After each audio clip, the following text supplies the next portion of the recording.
Hey everybody, it's Brett from Mystery Music Box. I am back to do another video. Sorry I wasn't here last week, but I was having surgery on my head, which I have some stitches on there, which is why my head looks terrible right now, and I'm stuck with this ponytail instead of having my flaxen mane down like I normally do. So I apologize for the shoddy appearance, but I still got to do a video for you guys. So here we go. I'm going to talk about this time I have three tapes in the mystery music box to talk about today. So let's see. Well, actually, I was going to say I tried doing this as a live video just to experiment with what YouTube has to offer, but I need to get 24 hours before it's confirmed or some nonsense like that. So anyway, let me know in the comments if you guys would be interested in a live version of this video that you could comment on and contribute to. So let me know what you think of that, and let's begin with the whatever the tapes for this week are. So within the mystery music box, let's see what we have. First one is here's like a cassette single. Warrant, Big Talk. So I did a Warrant cassette single before. I did Down Boys, I believe it was. So this is the Warrant Big Talk cassette single. I really like this one because I like the graphic design on it, and the picture is not one I'd seen before. And I was a big, still am a big Warrant fan, and I followed everything they did, and I'd never seen this art used for anything. And then suddenly it shows up, and I bought this at Sam the Record Man at Bayshore Shopping Center, if memory serves. And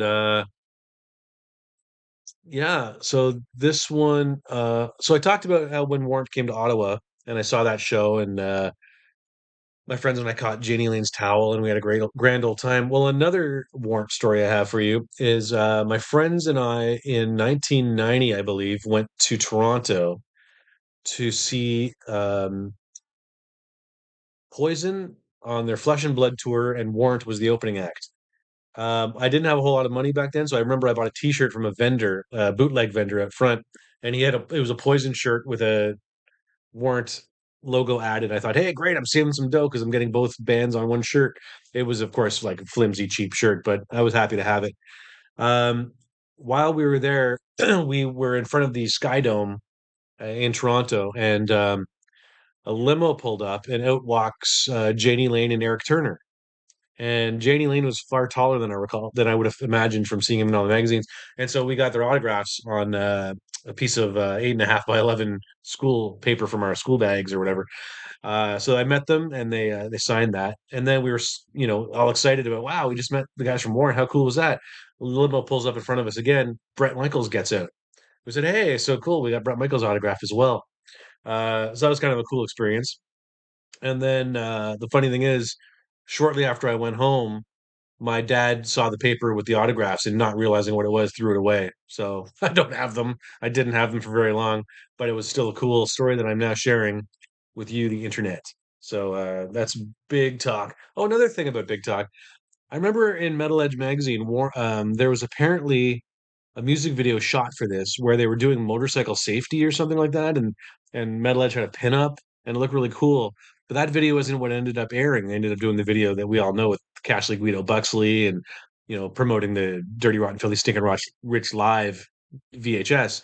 So if anyone knows anything about the music video that has the racing stuff on it or the driving safety or motorcycle safety, let me know. I'd love to know if any of that footage exists. I'd love to see it. So Big Talk from Warrants.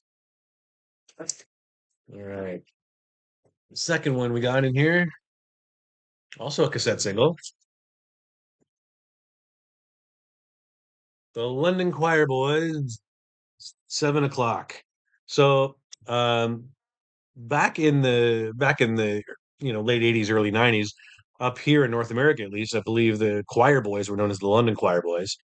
And I don't know why there was a differentiation. Maybe there was a North American choir boys that I'm not aware of. But anyway, um, so this is a really cool tune, very Faces-ish or Rod Stewart-ish, Um, and um, this is the song 7 o'clock, which is my favorite song from the Choir Boys.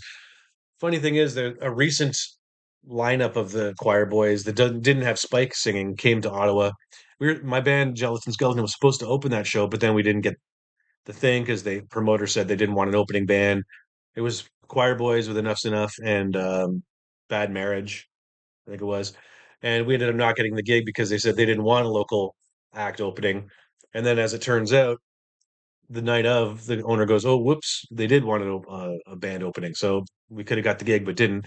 Anyway, they did not play 7 o'clock. I was really bummed out, even though Spike wasn't singing. Um, and I think those guys have gone on to call themselves something else. And Spike is back with his own choir boys.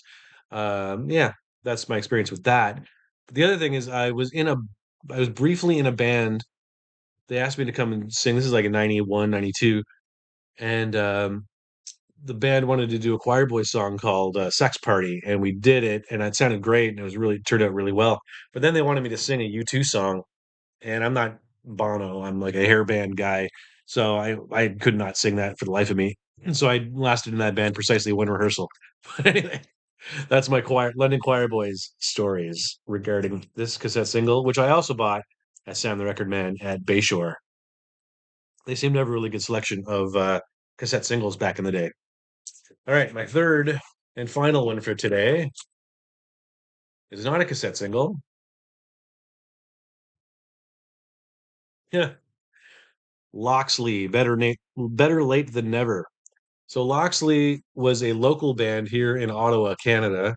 This one came out in 1991, and the funny thing is, one of the drummers for Loxley became a drummer for my band Gelatin Skeleton. He stepped down because he had some shoulder surgery, but still a really good guy. We talk all the time, but he did not play on this one, I don't believe. This is their first cassette single. No, he did not. So these were local guys, and I never saw them live, actually. Funny enough, they were kind of competitors in town for the same girls. They got a lot better gigs than us. They had their act together way better than we did. But we did end up partying with the same girls. And so what would happen was girls in the Ottawa rock scene would get cassette tapes, audio cassettes from bands, and then they would swap them with. So I ended up getting from girls that we partied with back in the day. They would get cassettes from some bands, give them to us, and then we would end up with these demos. So I have a bunch of demos from Ottawa bands that I acquired through the through those means. Anyway, it's all right. It's I think there was talk of these guys. I don't know how much was hype or whatever. I don't really know much about them, but other than Kevin was in it, and I remember a lot of people talking about them at the time. I think they did a showcase with like Love Chain back in the day or something like that. I don't know. Anyway, it's a fun cassette to have, um, and I believe Kevin recorded on their second one, which I also have somewhere. Anyway, Loxley, better late than never. London Choir Boys, 7 o'clock, and Warrant Big Talk. So anyway, once again, I apologize for the disheveledness. Like I said, I have stitches in my head right now. It kind of hurts. But anyway, those are my three cassettes I'm going to talk about today, and I'll see you guys next week to talk about more cassettes. And once again, let me know if you'd like to see any sort of live thing, live component to this channel, or maybe I'm thinking about even doing interviews and stuff like that, or having guests. Let me know what you think in the comments. All right, have a good one. Rock and roll, everybody.